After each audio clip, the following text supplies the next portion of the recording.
आज आपके साथ होटलों में बनने वाले लच्छे वाले पराठे की बहुत ही कमाल की रेसिपी शेयर कर रहा हूँ। अगर आप मेरे तरीके से लच्छे वाले पराठे बनाएंगे, यकीन करें आपका दिल खुश हो जाएगा, आपके बच्चे खुश हो जाएंगे। बहुत ही क्रिस्पी और मज़ेदार ये पराठे बनने वाले हैं। बस आपने क्या करना है कि इस रेसिपी को फॉलो करना है।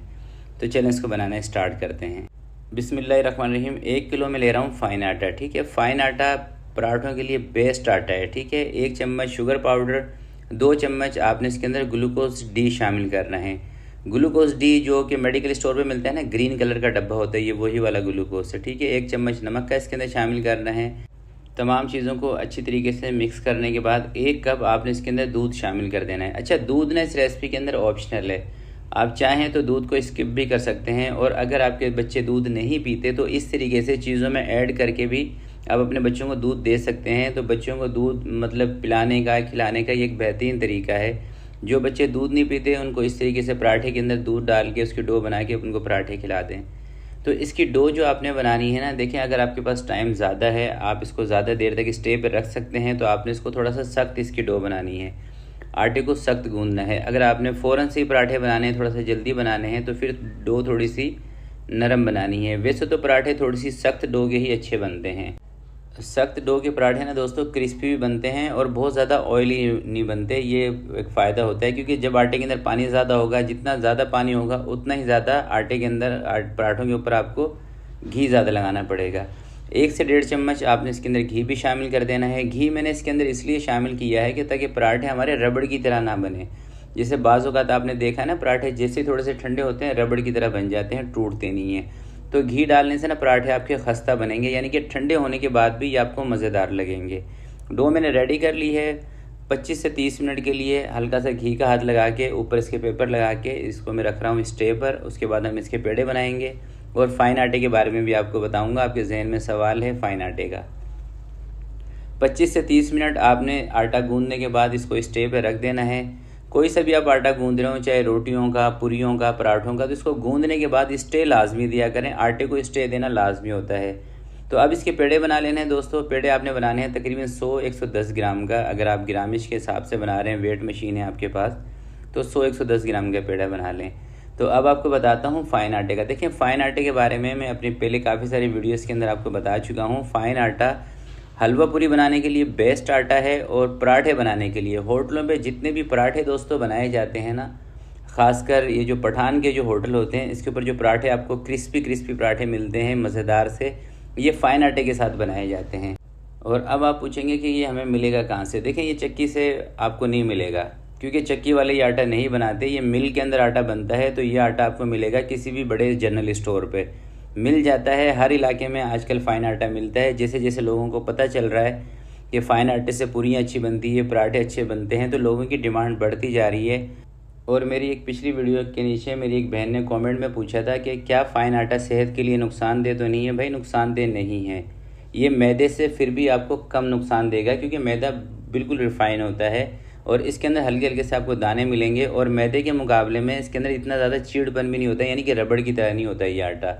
और गूंदने में भी आसानी है। मैदा जब आप गूंदते हैं, गूंदते वक्त भी आपको परेशान करता है, क्योंकि दोस्तों मैदे के अंदर ना खिंचाव ज़्यादा होता है। और मैदे के आप पराठा खाएं, पूरी खाएं, तो वो बहुत ज़्यादा हैवी होती है। मगर इस आटे का अगर आप पराठे खाते हैं तो आपको मालूम होगा।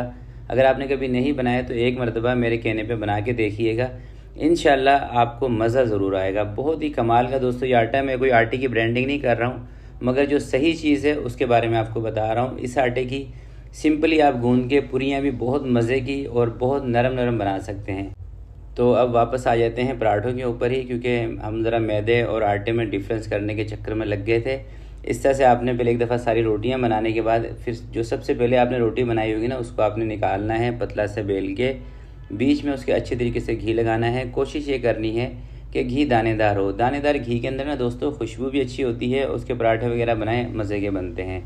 और ऑयल के मुकाबले में ना घी के पराठे ज़्यादा मज़े के बनते हैं। और बाज़ार के अंदर कोई भी होटल वाला आपको तेल के पराठे बना के नहीं देता, घी से ही पराठे बनाए जाते हैं। अगर आप शौकीन हैं बाज़ार के पराठे खाने के और आप ये समझते हैं कि भाई जब घर में हम पराठे बनाते हैं बाज़ार वाला टेस्ट क्यों नहीं आता, तो उसकी एक तो बड़ी रीज़न होती है ये वाला आटा, दूसरी रीज़न होती है घी और तेल का फ़र्क। ठीक है, बाकी आगे पकाने का भी तरीका आपको बताऊँगा। एक दफ़ा सारे पेड़े बना के रख लेते हैं। और इन्हीं पराठों को दोस्तों आप फ्रोज़न भी बना सकते हैं, यानी कि इसको पतला सा बेल के दोबारा से पेपर के अंदर पैक करके फ्रोज़न पराठे भी बना सकते हैं, या हाफ़ कुक करके भी रख सकते हैं। आजकल बच्चों के स्कूल दोबारा से खुल गए हैं, तो सुबह सुबह के टाइम पे मेरी बहनों के पास इतना टाइम नहीं होता कि आटा गूँधें फिर पराठे बनाएं, तो इस तरह के पेड़े आप बना के भी रात में ही रख सकते हैं, या 2-4 दिन के भी रख सकते हैं फ्रिज के अंदर पेड़े बना के। इस तरह से आटा गूँध लें, एक ही दिन पेड़े बना लें, 2-4 दिन 5 दिन तक भी आप पेड़े रख सकते हैं। जब दिल कर रहा है पेड़े निकाले, थोड़ा सा उनको रूम टेम्परेचर पे आने दिया, उसके बाद पराठे बना लिए। यकीन करें अगर आप ये चीज़ें तमाम ऐड करके पराठे बनाएंगे ना, आप दुआएं देंगे मुझे। ऐसी रेसिपी है जो मैं आपके साथ शेयर कर रहा हूँ। तो सारे पेड़े हमने रेडी कर लिए हैं। अगर आपका आटा सख्त हो, आपने आटे को सख्त गूँधा है, तो पेड़े बनाने के बाद फिर आपने दोबारा से इसको स्टे पे रखना है 15-20 मिनट के लिए। अगर आप समझ रहे हैं कि आटा आपका नॉर्मल है, तो फिर आप इसको हाथ के हाथ भी पराठे बना सकते हैं। और अगर आप ये पेड़े बना के फ्रिज के अंदर रखना चाहते हैं 5-6 दिन के लिए, तो फिर आपने आटे को सख्त ही रखना है, अदरवाइज़ फिर ये ना आपस में चिपक जाएंगे। और फ्रिज में रखे हुए आटे के जो पराठे हैं ना, वो ऑयल भी ज़्यादा उठाते हैं। अगर आपने आटे को नरम गूँध के उसके पेड़े बना के रख लिए और फिर आप इसको बना रहे हैं, तो फिर ये ऑयल घी ज़्यादा पी जाएंगे। ठीक है, तो मैं कोशिश ये करता हूँ कि छोटी से छोटी चीज़ के बारे में भी आपको बताऊँ, ताकि एक एक चीज़ का आपको नॉलेज होना चाहिए। अब दोस्तों बात करते हैं पराठे बनाने के हवाले से। देखिए, पराठे जब भी आप पका रहे हैं, एक तो कोशिश ये करें कि तवा घर में वो इस्तेमाल करें जो वज़नी हो।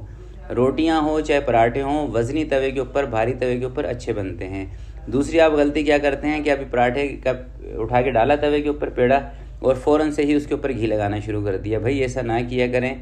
जब आटा थोड़ा सा पक जाता है ना, यानी कि हाफ़ कुक हो जाता है आपका पराठा, उसके बाद घी लगाया करें। अगर कच्चे आटे के ऊपर आप फ़ौरन से घी लगा देंगे, तो उससे एक तो पराठा आपका क्रिस्पी भी नहीं बनेगा, और दूसरा बहुत ज़्यादा ऑयली हो जाएगा। और पकाने के लिए दोस्तों आँच का भी आपको बता देता हूँ। अगर आप तेज़ आँच पे पराठे बनाएंगे, पराठे आपके नरम बनेंगे। बहुत ज़्यादा कम आँच पे पकाएंगे तो पराठे आपके बिल्कुल कड़क हो जाएंगे। ठीक है, तो नॉर्मल सी आँच पे आपने उनको बनाना है। नॉर्मल सी आँच पे अगर आप इसको बनाएंगे तो कलर भी अच्छा आएगा और पराठे क्रिस्पी भी बनेंगे, अंदर तक भी पक जाएंगे। अगर तेज़ आँच पे पकाते हैं तो अंदर से थोड़े से कच्चे भी रह जाएंगे, कच्चा आटा रहेगा और नरम होंगे। थोड़ी ही देर के बाद आप देखेंगे ना, जैसे पराठे बना के रखेंगे, थोड़ी ही देर के बाद वो नरम पड़ जाएंगे। तो क्रिस्पी पराठे बनाने का तरीका यही है कि एक तो आपने आटे को पकने देना है, उसके बाद उसके ऊपर घी लगाना है, और चूल्हा ज़्यादा तेज़ नहीं करना नीचे से। ठीक है, चूल्हा नीचे से तेज़ करेंगे तो कलर भी इसका काला पीला हो जाएगा। तो मैं इसी तरीके से 2-3 पराठे बना लेता हूँ और उसके बाद मैं आपको दिखाता हूँ इसका फाइनल लुक।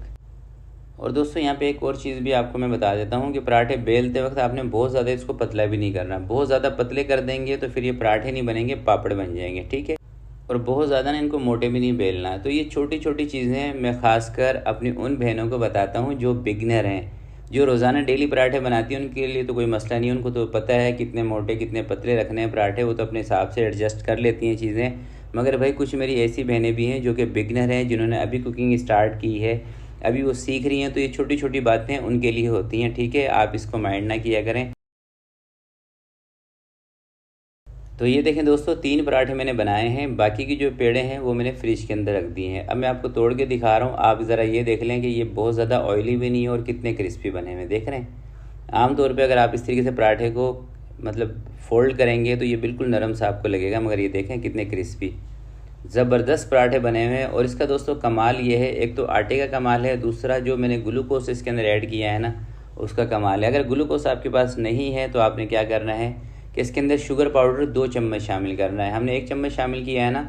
अगर आपके पास ग्लूकोज डी नहीं है तो फिर आपने ग्लूकोज डी को स्किप करके 2 चम्मच शुगर का पाउडर शामिल कर देना है। तो आज की वीडियो के लिए इतना ही। उम्मीद करता हूँ वीडियो आपको अच्छी लगी होगी। वीडियो अच्छी लगी तो प्लीज़ इसको लाइक ज़रूर कीजिएगा, और चैनल पर नए हैं तो चैनल को सब्सक्राइब कर लें।